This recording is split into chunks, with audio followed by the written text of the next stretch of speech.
feel free to ask any questions about the works, even if you missed part of it. I'm trying to see. Okay, 5:33, André, shall we? Yeah, why not? Yeah, let's go. Yeah. So let's start. So welcome. Let's do it properly. Welcome to this Zoom webinar with you, André Zlattinger. You're Christie's Post-War and Contemporary Art Deputy Chairman, Europe. And today we'll be talking about this exhibition, The Leaping Light, that's currently on view until October 22nd. Before we talk about the exhibition, I would like to give just an introduction. BFAMI is the British Friends of the Art Museum of Israel, and we support all the museums in Israel, especially at the moment where it's really crucial to support the arts, no matter what the UK government is saying about it.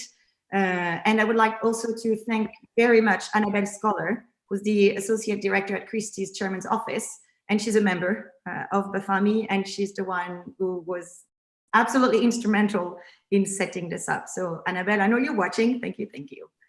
The Leaping Light, maybe to give everybody who's watching a little bit of an idea, we'll show you a very short video, 30 seconds or so, and then André will be back and we can start the talk. So bear with me for 1 second. I'll share my screen. And up, so we can see properly. Up. Here we go.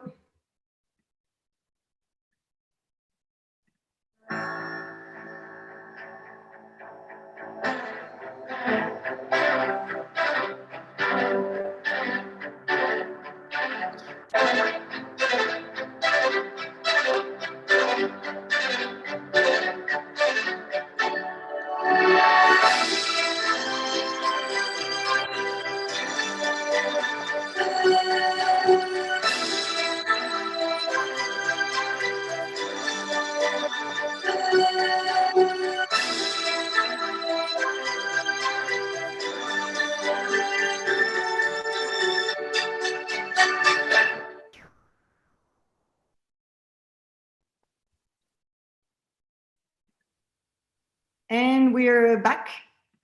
So we're back here now talking about The Leaping Light, this exhibition made at Christie's London. And I'm here sitting with André Zlattinger, so Christie's Post-War and Contemporary Art Deputy Chairman, Europe.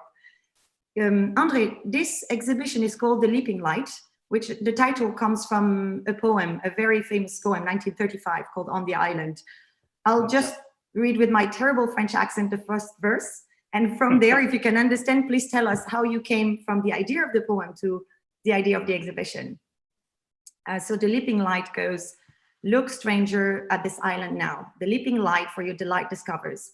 Stand stable here and silent be, that through the channels of the ear may wander like a river, the swaying sound of the sea. Beautiful, beautiful poem. Can you tell us about the poem as a whole and how you came up with the idea of this exhibition?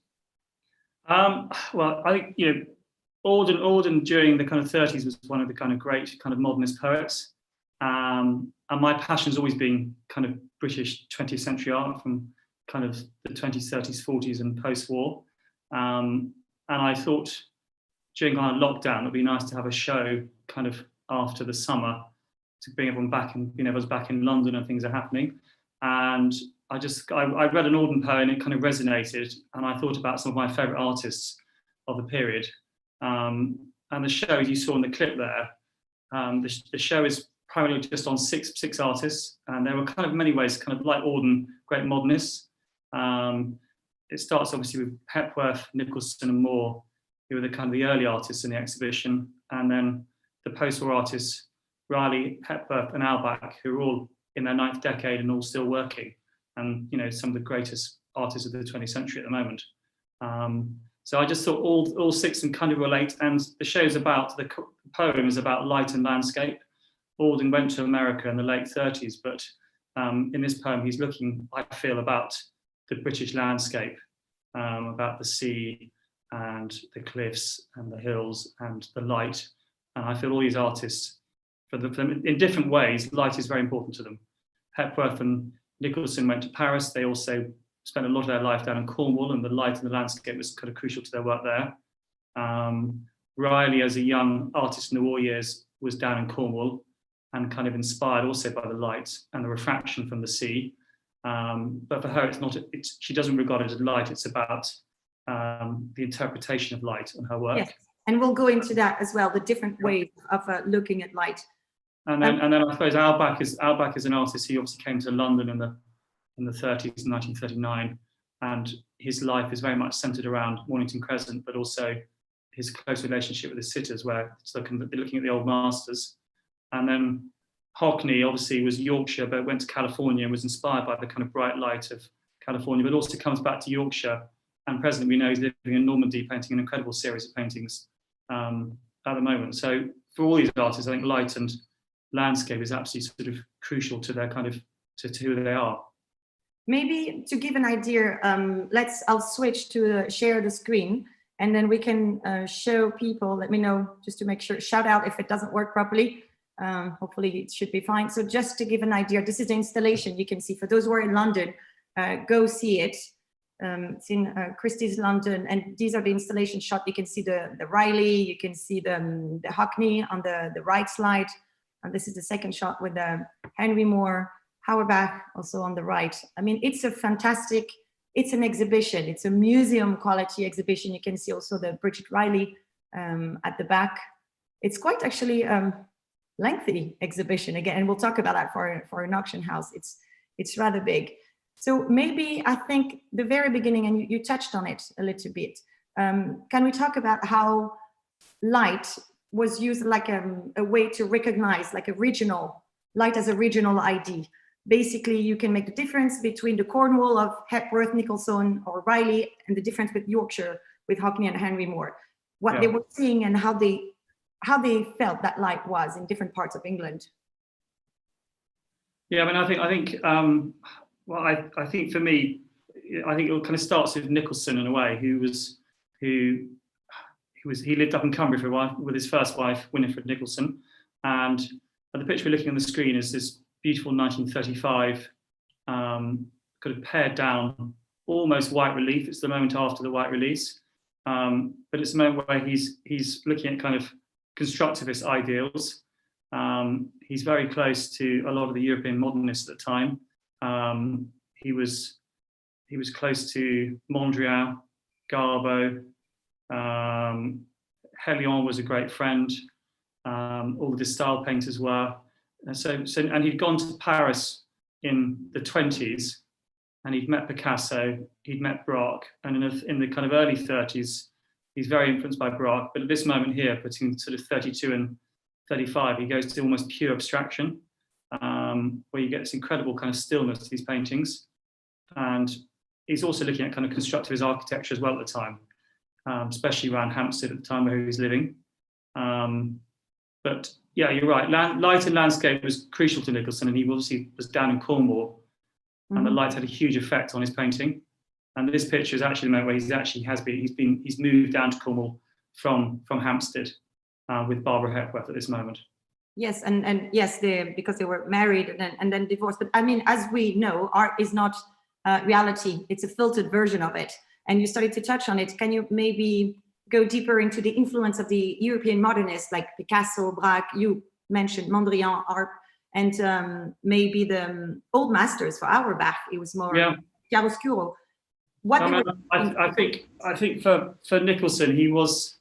You know, I know we think of it as a British artist, but I think it was a kind of international artist. And I think at the time there were kind of Nicholson and Hepworth and Moore were the kind of three kind of great modernist artists. They'd moved away from the kind of more figurative British art. Nicholson and his first wife, Winifred Nicholson, had both been in Paris in the 20s. And Winifred was actually very close to Mondrian, and it actually introduced Nicholson to Mondrian. And Nicholson had spent time, he was hugely inspired by the dealer Paul Rosenberg and by an early Picasso, which he saw in 1929, which kind of changed his outlook on painting. And through Picasso, he met Braque. And Braque was kind of hugely influential in terms of Nicholson paring back his paintings. On the screen, you've just seen now, which Maya's just switched to, is this beautiful 39 painting, which is a bit later than what we've just seen. But it's kind of a crucial moment where he's living in Park Hill Mews in Hampstead. Herbert Reed is living nearby. Nam Garbo is nearby. Pevsner, Hepworth, Moore, all these great kind of writers and architects were kind of congregating at that moment. This picture's got a fascinating story. It's come from the family of Nelly van Dalsberg, and she was the wife of Theo van Dalsberg, the great de Stael painter who died, I think, in 1932. And she was also a great poet and a writer. She spent a lot of her career kind of extolling the virtues of the de Stael painters. And I know she was the great sort of instrumental organizer of an amazing exhibition in Amsterdam in 1938, which included Kandinsky, Arp, Mondrian, also Hepworth and Nicholson, and that's where she met the two artists. And the following year, when this was painted, there was a show at the Guggenheim Jeune Gallery, actually on King Street, where we are at the moment. It was Peggy Guggenheim who'd had a gallery in London. The previous year, she'd had an amazing show of, I think, Kandinsky, and this was a show called Abstract Creation, which was a kind of key moment in London, and included artists like Walter Grope, Nage, Garbo. It also included Mondrian, Arp, all these incredible kind of modernist artists, Calder. They're all in this show, including Nicholson. This painting was in that show. And we understand the family acquired the painting in 1939, and it's been in their family ever since. It's an incredible kind of build-up of relief, kind of paired back with the colours. And when you see it, Nicholson's, it's not just about painting, it's almost like sculpture, different planes. Exactly. I mean, this is where we're going next. Speaking of sculpture, maybe can you include Barbara Hepworth, the sculpture? And I think you have it on the. Yeah, I have. I mean, I'll just show you briefly. This is. Let me make sure. I don't know if you can see the screen, so I'll stop share just to make sure for a second. Better to see the real piece. Okay, exactly. Yeah. It's a beautiful little intimate sculpture by Barbara Hepworth called Hollow Oval, which is a bronze from 1965. But I think it's very interesting. It's Hepworth looking back here to the kind of the 30s. She was hugely influenced by Nam Garber, who was a kind of Russian engineer who came to Germany, and then he came to London and was kind of highly influenced. He was a great kind of mathematician, and also worked with these incredible stringed sculptures. And Garber and Hepworth and Moore were both hugely influenced by Garber, and were very close to Garber at the time. These sculptures, I think, are kind of beautiful in my mind. What Hepworth's doing here is kind of creating kind of abstract form and space. You can see there's a beautiful kind of green patina. You've got the effect of the string. And for her, sculpture was about kind of us, the human beings, in the landscape with kind of sculpture. It was kind of the significance between kind of the human form and the landscape. And I think this kind of resonates it with the string. And the strings also brings a kind of dynamic aspect to the sculpture. It kind of explores the relationship between space and form, which you feel between the work. And later on, she talks about kind of driving in a car as a young girl across the kind of Yorkshire hills and the relationship she had between kind of with the landscape. And I think for her, the string is also, it talks about the landscape, the sea. It's all these different aspects, but I think it's just really intimate and beautiful. So this is a kind of, when this is obviously cast in 65, but it's very much the moment what she was doing in the 30s. And, you know, for her, light and landscape are actually crucial. I mean, she lived in Cornwall pretty much all her life, and was hugely inspired by the kind of standing stones and the coast. There's another artist who was actually really interested in these questions of the light and the landscape. And next door, Yorkshire, let's maybe start with this one. Maybe can you tell us about David Hockney and how he made 2 trips to California, I mean, born and raised in England. And the first time he spent a year in California, I forgot the date. You might help me there, otherwise I'll... Well, I think he went to California in 62. 1963, first trip. Yeah. And then he moved there. How did seeing the light in California affected his practice when he came back in between, and then when he moved permanently? This one is after he moved, that piece, I believe.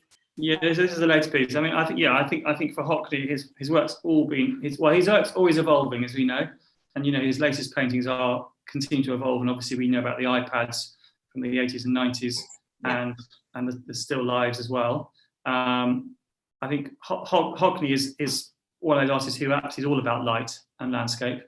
And he painted primarily in his early years in Yorkshire. He trained at the Royal College of Art. He was very close to people like Ron Kittai. And then he went to California and his eyes were opened up by the light. And, we all know of those amazing swimming pool paintings. The pictures you have on your screen there, Still Life for TV, is painted in the late 60s, and it belongs to the double portrait series. And you may remember some of the pictures like the portrait of Henry Calzada and Christopher Scott, again from 60, I think it's from 68. This picture belongs to that series of paintings. This is the artist's kind of studio table, where he's got all his kind of things he wants, his little TV, there's the drawings, there's the saucisson, and there's the food for the mind, which he calls, which is his dictionary, which obviously he refers to. And Hockney is a kind of intellectual painter in many ways. He's always kind of pushing the boundaries in his subject matter. You actually have three beautiful works by Hockney, and you have this other works. Yeah. And one, I mean, this one to me is the later one, 2006, the landscape back in Yorkshire. Again, how has light changed throughout his career? Because we have three examples of sort of not so early, but let's say mid and then late career works. What can we say about how basically light and color has shaped his work? I mean, it's all about the reflection of light. This is a period when he came back to England from California. His mother, sadly, I think, had died in 2004, and he spent some time back in Yorkshire. And I think he'd kind of forgotten the Yorkshire landscape. And he's deeply inspired here by the Impressionists. I mean, he was looking at Monet and Cézanne and artists like that in terms of the landscape, which he was deeply influenced by, but with his own interpretation. And, it captures the kind of Northern English kind of light and landscape, but in a beautiful way. It's very Californian colors, though. I mean, it's Californian influence. It does. I mean, he's kind of, the colours are quite pared back. And I think there's another picture you've just shown, but the one before. Yes. There's another early picture, which in a funny way reminds me of the 2006 painting. Because this is where I think this picture here to me is confronting Cézanne, where it's kind of reducing to kind of the cylinder, the sphere, and the cone. It's kind of very, very pared back. Mm-hmm. And the later painting is obviously much more bold and much freer. But again, it's kind of pared back in the use of colour, but really capturing the kind of English landscape in a beautiful way. And maybe, I mean, speaking of light and how it affects, the paintings, for some artists, it was just the actual way of seeing that was interesting, that interrogating the mechanics of sight. So we, I guess, obviously go now to Bridget Riley, and she said that each painting has its own light. They are characters. What did she mean by that?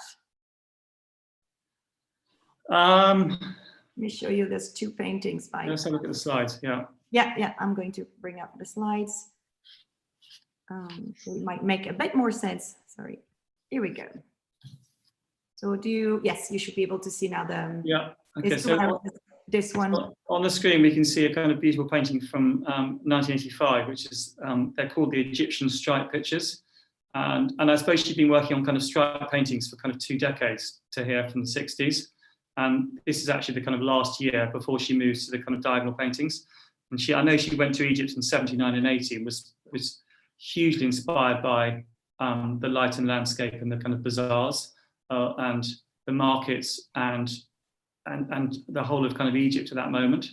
So you get these very kind of bold colours in these pictures, which was kind of departure from the early works, which we all think of Riley of the incredible kind of optical illusion, which you don't get in these stripe paintings, but they are just very beautiful beautiful uses of colour and harmony.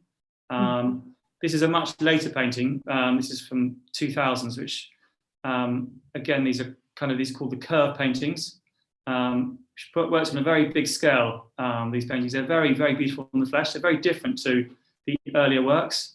But I think like Hockney, Riley's constantly kind of evolving as an artist in her direction and still painting today, as we know. Really phenomenal paintings. So the show has got kind of more later works. We haven't got any works from the 60s, but we have got one very early work from the 60s called Static, as a little drawing. But the strength, I think, is the work in the 80s and that lovely picture called Puff. Can you talk about her technique? I mean, she had very specific technique. There was a fantastic show at the Hayward a few months ago, retrospective show that Ralph Rugoff put together. And you could see in some of the paintings, the very, very fine lines. You could see the pencil basically removing completely the idea of this being mechanical and easy to do. And if you were lucky enough to get close, you would realize actually this is, you know, labor of love. And it looks so cold. And actually what makes it personal is that it was extremely personal to do all this. And, you know, the hand and the not moving. I mean, can you talk about how she approached her work and how she would feel about making them? Well, I think, as you said, I mean, you're absolutely right. Her work is very kind of methodical, and you know, she makes notes. If you look at the drawings, I always think the drawings by Riley are fascinating, because in the drawings you see all the colour codes and you see the lines, and quite often there are drawings for bigger paintings, so you get a sense of the kind of the line and the order of the colours.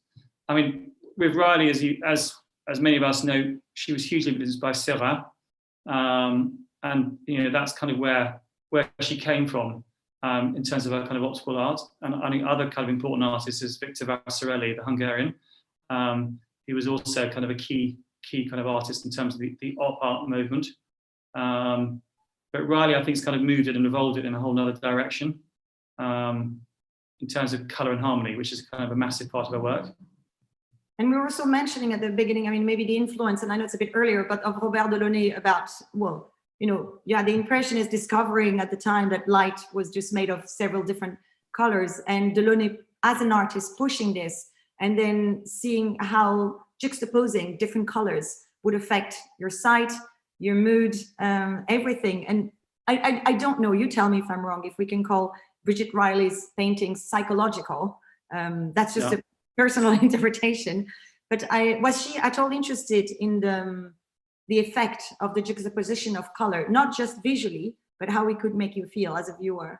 Yes, I think very much so. I think that was the whole purpose of her art. Absolutely. I think that, you know, because she does use kind of, you know, there are certain colors she uses, and obviously, you know, those bigger paintings like Buff have kind of different exploration of color. But you're right, there is that kind of impact of color. There's another artist that going deeper into how light was used. So we mentioned light as like a straightforward light with the influence of the artist. Now as with Bridget Riley and Hockney, looking into the perception. Henry Moore actually went one step further, and he was using light as a medium, basically as raw material. That was not just light falling on his sculptures. Light were helping him sculpt. And he talked quite at length about it. And let me put, again, sorry, share. I'm going to share the screen so you can see which work I'm talking about. But can you maybe start talking about this point and how Henry Moore was using the light as a raw material? And I'll bring this in the meantime. Well, I think Henry Moore is kind of, you know, in his early years was a phenomenal carver in stone and rock. And he used to carve in wood. And this, well, the work you've got on the screen there, Maïa, is a beautiful sculpture called Rocking Chair, which is probably the kind of, it's part of a series of kinetic sculptures, which Moore didn't actually really do, but he did a series of rocking chairs which actually move, and they were kind of tribute to his daughter Mary, who is the baby in the sculpture. So they're kind of very beautiful, intimate sculptures. They're part of a series, these rocking chairs. But going back to kind of your conversation about kind of more, you know, large moors in the landscape are all about the light. I mean, if you go to Much Haddam, to the house, and you see the sculptures, and you see even the kind of the sheep sculptures in the kind of the huge landscape, you know, that's what they're meant for. You know, Moore was you know, understood the importance of landscape and sculpture in it. Which is a key part of his work. I mean, the show hasn't got, obviously we haven't got monumental works by Moore on the show. We've got kind of more intimate. We focus on you know, for Moore, the key subjects in his work was the family, the mother and child, and the reclining figure, the kind of massive motifs we all think about with Henry Moore. So this show is primarily kind of beautiful little maquettes, which kind of sit in the house. And you have another piece, I think, actually, let me find it. I mean, if you want to see a monumental piece, can just go to King's Cross. There's one beautiful sculpture there sitting. We can't take the Eurostar anymore. There's no point, but we can go see some art in front of it. I'm trying to see. I'm not sure we have the image. Actually, no, I don't have the image. I guess you have to go to Christie's and see the show if you want to see that. Come to the show. Yeah.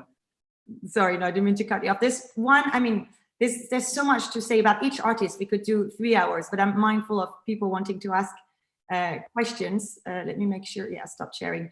The one thing I wanted to touch on now, it's coming back to what's been happening in the last few months, and not to make it depressing by any means away, but we're going through a different period. And these kinds of exhibitions maybe might not have been that big or that important in a normal day-to-day setting. So maybe I would like to address the auction house becoming the educator and tastemaker as opposed to the follower. Basically, we used to have Pliny, you know, the elder, to say, this is good, this is not good. Then we had the art critics at the French Salon. Then we had the museums. They were deciding what was viable, not viable. Then the galleries started to do the same thing. And it seems that auction house, the Christie's, are now putting museum quality shows. It's a selling show, we'll come back to that. But do you think that's the role of auction houses, to give the tools to be informed about the artworks? Is that an educational institution? Well, I think with all of us in kind of auction houses and in galleries, and obviously in museums especially, where, you know, we all have this great love of art. That's why we work in these places. Yes, obviously Christie's is also a commercial business as well, but we also want to educate people and educate people who are collectors. And we also, as individuals working in an organisation like Christie's, where we're very lucky with the kind of the amount of art and the interesting people we deal with every day, is we want to put on exciting shows. And it's just a change of the art market. I mean, we used to be primarily an auction house, and we have over the last 5-10 years put on some really great exhibitions, and I think we'll continue doing it. And I think it kind of works well alongside the auctions as well. Well, yes, we'll remember the Salvador Mundi, and how a massive enterprise of making an exhibition of one actually kind of helped the sale. I mean, it is helping both ways. So you think that in the future, auction houses like Christie's will want to be seen as, again, tastemakers rather than followers of the market? Yeah, it's a good question. I mean, you know, I think obviously in our auctions we kind of are tastemakers, especially in the contemporary auctions where we put in new, young, aspiring artists and, you know, put them at auction in the open market. But I also think in exhibitions we have that opportunity as well, which we do. And I think going forward, I mean, I've created a few shows over the years, and I really enjoy doing it. It's another aspect of, I've been working in the art world for 28 years, and having run auctions for years, it's also very nice to have the opportunity to put together an exhibition and work in a very different way to which I've normally worked at Christie's. So it gives us also as individuals in an organisation, you know, a different kind of breadth of doing something in a different way. It's extremely enjoyable, and it's free. At the end of the day, it's free education in an auction house, which actually is pretty amazing. The last thing I wanted to say, I mean, this is a selling exhibition. So maybe can you talk about the model? Is that specific to these exhibition, our times, or the new way forward where there's no prices? And again, anybody in the audience is interested, feel free to ask. But it's a different model, that it's not so public anymore. Can you tell us about the reason? Yeah, I mean, I think in this exhibition, just so everyone's aware, there are a lot of works for sale and there's some works for loan. And it was trying to put together the kind of best exhibition with works we thought would fit well together. So there are works in the exhibition which are not for sale, and you know, we're very happy to have them in the exhibition because it kind of gives it content. But I think during this period of you know, lockdown and what's going on at the moment, we have kind of, our business has changed. We're doing a lot more online auctions. We have been doing live auctions. We obviously had a big auction last week in New York of 21st century art, which is very successful. We've got the auctions next week of contemporary art here in London and the avant-garde sales in Paris. But we also feel having exhibitions is also a very good way for selling art for us. As specialists across the company, we've all been doing a lot of more private sales than we have in the past. which is kind of the nature of what's happened over the last kind of 6 months. But the auctions have also been highly successful, and the art market at the moment has been very robust, actually. Has it been odd for you to have to sell online? And I mean, it's been proven to work. There was like a fantastic jewelry result. I mean, jewelry, the thing you want to touch and you want to try on, actually didn't seem to matter. And there were four bidders that were fighting quite heavily. I can't remember the name. And you had one, which was, you know, the first exhibition where everything went sort of virtual. I think we've had to change the way we do things. I think our technology, in terms of our photography and the detail you can get, is just changed dramatically. It's so much better. So people are able to kind of see images which before probably wasn't as good. So that gives people confidence, and also our relationship with collectors we work with in terms of looking at the work of art for them as well. But we are still doing live sales. The sale next week is a live sale here in London. So we're mixing the online and the live sales together. And it's been very effective. But do you think it's going to change the works that are on offer? I mean, this exhibition is about light, and it's no accident. It's light is unpalpable, so it's okay to be removed if you can't see it in real. So do you think auction houses will change, and what's popular in terms of market will shift just because maybe less physical and more digital, or something that's just less of a problem to sell online? Yeah, possibly, but I do think once hopefully this whole crisis is over for all of us, that we'll have people coming back into the galleries like we did. We have people coming all the time, but I wouldn't say we've got people travelling from Europe and the US and from Asia like we normally have in London at the moment. So and I'm sure that will change in due course. So we're working around the circumstances. And the sales are, the sales have been structured in that way, but I think in time it will all change. You think change? I mean, I think the kind of online selling is going to be a much bigger sort of portion of our business, because that model's worked very effectively. But as you're a great lover of art, people still want to see objects, and that won't go away, I hope. Yes, and we as human beings like to interact with each other as well, so that's also really important. Yes. Again, if anybody wants to ask a question, you have your Q&A button at the bottom. Anita Zabludovic said she loved it, she had to go. So thank you. Bye, Anita. See you later. But feel free to ask André any question at the bottom. But I think, again, I had a discussion with François Curiel, as in English is a Europe CEO, right? Am I being correct with this title? And basically for him, he said people will eventually stop traveling even after, and maybe reshifting everything that we all stay put, which is quite unusual for us, and especially for the art world. Do you actually believe in that? I mean, I think that the second they tell us this is over, people will want to see, show and touch things and touch people. Yeah, I mean, Francois probably right in terms of there'll be a lot more online kind of things, but I do agree with you. I think that once people have the opportunity to travel and see things, they will, but maybe not to the extent we had before. I think we probably all realised that maybe the kind of the art world was crazy. There was lots of auctions, lots of art fairs, lots of exhibitions everywhere, and maybe too much. But I think people still want to see art and still want to look and buy art as well. We've had a very busy. Actually, I've had a very busy kind of last 9 months. It hasn't stopped at all.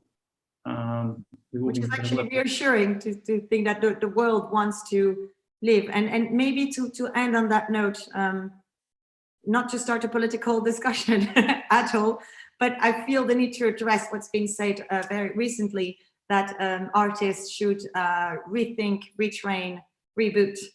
I find it quite shocking to tell people that art is useless when all we've been doing during lockdown is read books, draw, look at art, listen to music. So I think, even though it's obvious for us, and I'm sure for people who are listening to this Zoom, that art is vital, I think there's still a long way to go to explain that it's viable. It is a business, as you know, and it's a flourishing one. But I'm a bit afraid that the fight is going to be a bit harder for all of us in the art industry to make a point about how vital it is, even for mental, for mental health, not to just be stuck in a chair and do nothing.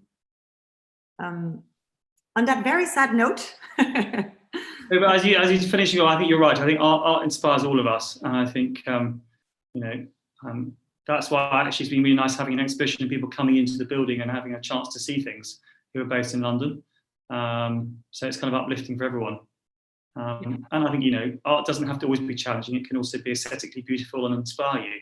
So, some of us like art for different reasons, and I think that's absolutely fine. Yes, as long as we have it, as long as they don't take it away, we'll be happy. Well, I don't think there's any specific questions. So André Zlattinger, thank you very much. You're Christie's Post-War and Contemporary Art Deputy Chairman Europe. Thank you again, Annabelle Scholar, for putting this together, and Gilly as well on BFAMI side. Thank you everyone who tuned in. The exhibition is on until the Leaping Light, until the 22nd of October. See it online. There's a beautiful video. There's lots of information on the website, or ideally, go see it directly at Christie's on King Street. Thank you very much. We'll see everybody from BFAMI and Christie's and whoever next week for a talk with Hans Ulrich Albrecht. And we'll talk about actually politics and art. Very, very different and sensitive topic. Thank you, André, and we'll hope to see you soon. Thank you very much. Thank you. Take care. Bye. Bye-bye.